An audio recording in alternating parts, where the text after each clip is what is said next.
Yay! It's new beginnings, mga kapatid! So, those who become Christians become new persons. They are not the same anymore. For the old life is gone, and new life has begun. Sabi po sa 2 Corinthians chapter 5 verse 17. So, to really get a new start, commit or recommit to a relationship with Jesus. So, look forward to this new year of walking with the Lord. Amen and amen. Happy New Year again, mga kapatid. Ayan. So, medyo nakakahingal konti. Konti lang yung nilakad namin. Hiningal na kami. So, excited kaming makita yung site. Kasi, dinadaluhan talaga ng mga tao. Daming bumaba kanina na nakita namin. So, ito, medyo maputik lang yung daan. Ayan. Yan si Mr. O, diba? Nandito na kami sa taas. So, siguro akyat pa tayo dun sa taas. Ay, dito pala. O, diba?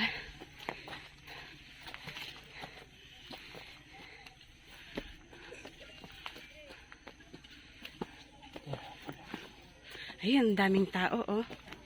Daming tao sa taas. So, dito may entrance fee dyan. Ewan ko kung magkano. 30 pesos? Medyo nakakahingal konti. Oh, pero sobrang ganda, oh. Yan, at last narating na rin.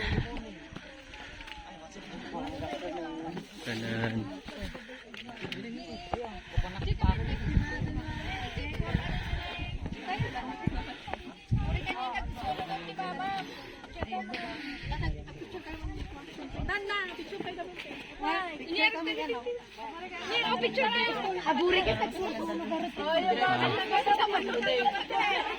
Meron pa pala din sa taas.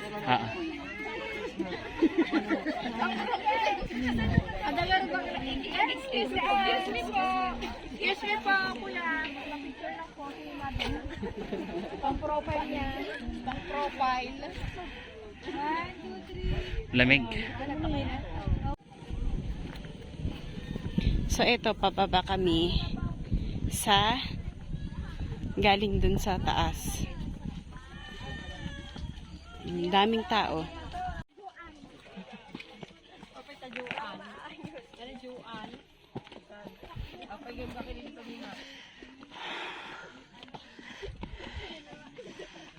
Vlogger ka. Balay ni Hipo. Parang pagtitignan natin, parang pag madulas ka, diretso ka na lang sa baba. Nung maikaglis ka, diretso ka dyan baba. Diba, nakaka-nervous ng paa. Huwag kang pagilid. Ang ganda ng lupa nila dito kasi red, brown. Red ground. Dito kami sa paragliding. Yan. Bagyo. So, yun yung view. View. Ano yan ba yun, bro? Okay. So, ayan. You around. So, yan. Maraming tao po dito. Tignan mo sa baba, oh. Maraming sila. Ayan, oh. Ayan. Ada ti bundok ijay nga.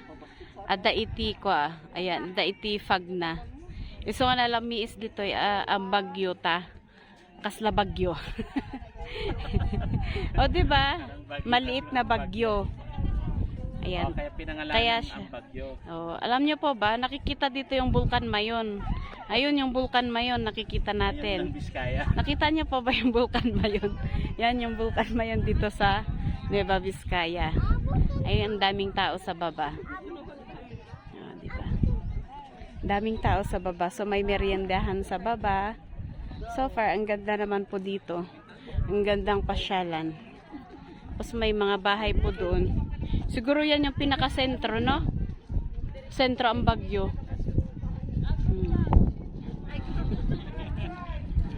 Ayan.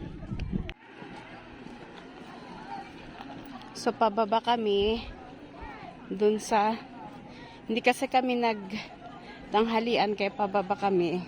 Titingin ng pwedeng makain. Ayan. So, ewan ko kung tourist price din yung mga presyo nila dito sa mga pagkain. So, ayan. Medyo mainit pa ngayon, maaraw. Pero malamig. Tinatawag na Paraglide. paragliding dito po sa Baguio. So sa mga hindi pa po nakapunta rito, we would like to invite you all, encourage you to come in this wonderful place. So, Nagpo-promote ka. salamat. Thank you for watching.